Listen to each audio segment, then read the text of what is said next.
Assalamualaikum warahmatullahi wabarakatuh. Perkenalkan, nama saya Mustafa Hanif. Saya dari Prodi Sistem Informasi yang mengerjakan tugas mata kuliah yaitu pemrograman berbasis perangkat bergerak. Maka dari itu langsung saja kita buka soalnya. Jadi di sini kita suruh buat proyek ya menggunakan TypeScript eh, dengan mengambil data cuaca dari sebuah API online, API public API, yaitu dari perkiraan cuaca di Jakarta.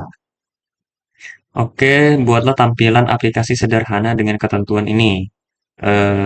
Oke, berarti di sini kita sudah buatkan satu sistem ya, satu file atau satu folder yang nantinya kita isi di sini. Saya di sini sudah buat catatannya buat penginstalan TypeScript seperti apa. Jadi kita tinggal copy aja. Jadi yang pertama kita harus npm install min.g TypeScript dulu, habis itu npm init.y untuk membuat package JSON-nya ya. Habis itu kita baru menginstal TypeScript-nya di sini.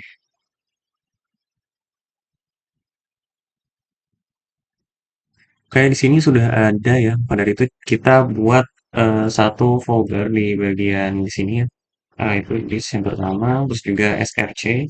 Nanti berisikan, oops, ini berisikan tentang dari folder TypeScript kita ya. Di sini kita buat aja dulu fps. Nah, di sini this nanti hasil compile dari TypeScript ini ya.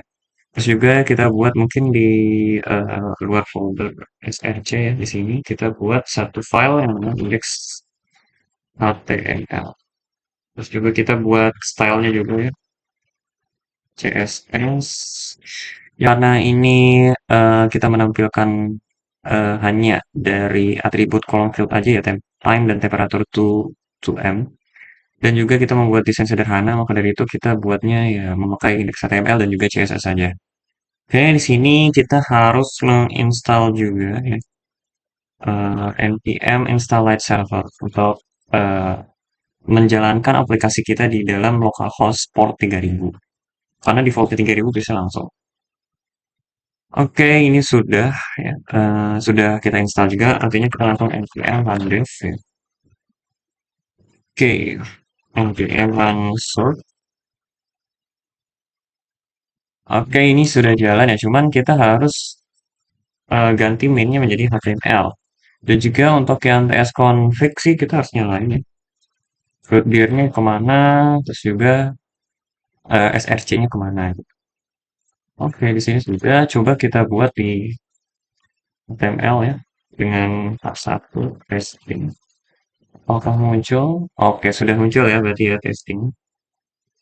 Berarti tinggal kita eksekusi saja di sini.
Oke, ini sudah kita buat eh, tabel dan juga tampilannya ya seperti ini. Kita buatkan sederhana aja yang nantinya kita ingin menampilkan waktu dan juga temperaturnya dari data API-nya nanti. Pada itu sekarang kita akan buat ke app TypeScript-nya.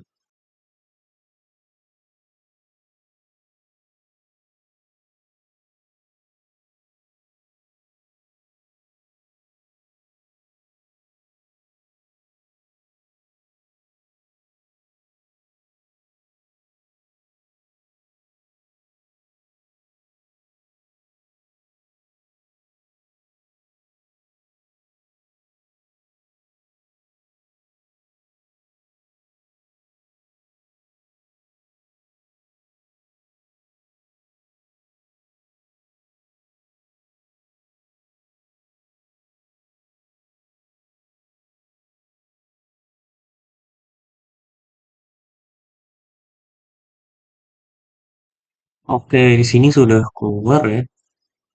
Untuk datanya udah keluar nih. Tinggal kita ambil di dalam hourly ini ya untuk temperatur 2M ya. Dan time-nya, oke, time-nya tinggal ambil. Berarti kita ngambil di hourly-nya aja ya. Oke.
Oke, ini sudah kita tampilkan datanya dari temperatur 2M dan waktunya seberapa, cuman dari tampilannya masih agak kurang.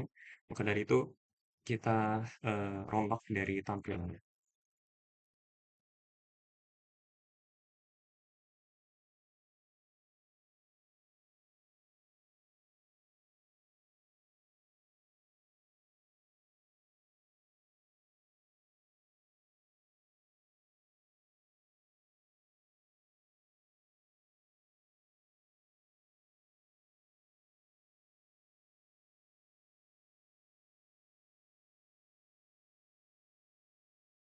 Oke, di sini sudah jadi ya untuk apa namanya tampilannya sudah lebih fresh dan juga sudah saya edit untuk di bagian CSS-nya ya. Dan di sini sudah ada tampil waktu dan juga tampil dari temperatur 2M-nya juga. Terus untuk APPTS-nya di sini saya jelaskan di sedikit ya. Pertama kita ambil dulu nih dari API yang tadi kita tentukan ya. Terus juga kita buat function yang namanya fetch data untuk mengambil data dari di API URL ini untuk mengolahnya lah intinya seperti itu. Nah, dari fetch data ini kita buatkan dulu interface-nya agar nanti dia bakal mengembalikan time dengan tipe datanya string dan temperatur 2M dengan tipe datanya number. Di sini di dalam data kita harus olah lagi ya. Jadi kalau misalnya kita lihat di dalam konsol log ini, misalnya kita di sini ya coba ya kita konsol login dulu, coba kita lihat. Nah, di sini coba kita bisa lihat bahwasanya di sini kalau misalnya kita olah mentah-mentah, di sini tidak ada yang namanya time dan juga tidak ada namanya temperatur 2M. Dia ternyata ada di dalam satu objek lagi ya. yang bernama Hourly yang bersihkan time dan juga temperatur ini nih yang kita bakal olah. Maka dari itu di sini di appts ya, kalau kita konsol log seperti itu tadi hasilnya. Nah, di dalam ini kita harus mengambil objek lagi, di dalam data harus mengambil mengambil objek yang bernama Hourly dan time-nya dan baru kita masukkan yang namanya data yang kita butuhkan sesuai dari interface ini gitu. Terus setelah di fetch, saya buat satu function lagi yang namanya load data. Ini sebenarnya bisa saya masukkan dalam sini, cuman saya buatkan function ini biar agak lebih clean. Kita kumpulkan di dalam apa namanya di dalam satu variabel namanya weather data yang nantinya ini akan dikirim ke parameter ke function render table cuaca. Di table cuaca ini kita untuk mengolah tabelnya ya dari dokumen get element ID ini dari ID di dalam index HTML. Kita ngambil di sini untuk mengolah di tibadinya. Nah, di sini kita olah untuk memasukkan yang namanya dari kolom time dan juga kolom dari temperatur to M ini. Nah, setelah kita olah, dia bakal masuk ya ke dalam TD di kolom TD ini ya dari data-data yang nanti akan diolah. Terus juga saya buatkan satu function lagi di sini ya untuk format time karena kalau misalnya nggak di format nanti waktunya itu bakal berantakan sekali gitu. Jadi saya buatkan di sini untuk ngeformat agar tampilannya seperti ini dan jelas. Itu saja mungkin yang bisa saya buatkan ya. Kurang lebihnya mohon maaf. Wabillahi taufiq wal hidayah. Wassalamualaikum warahmatullahi wabarakatuh.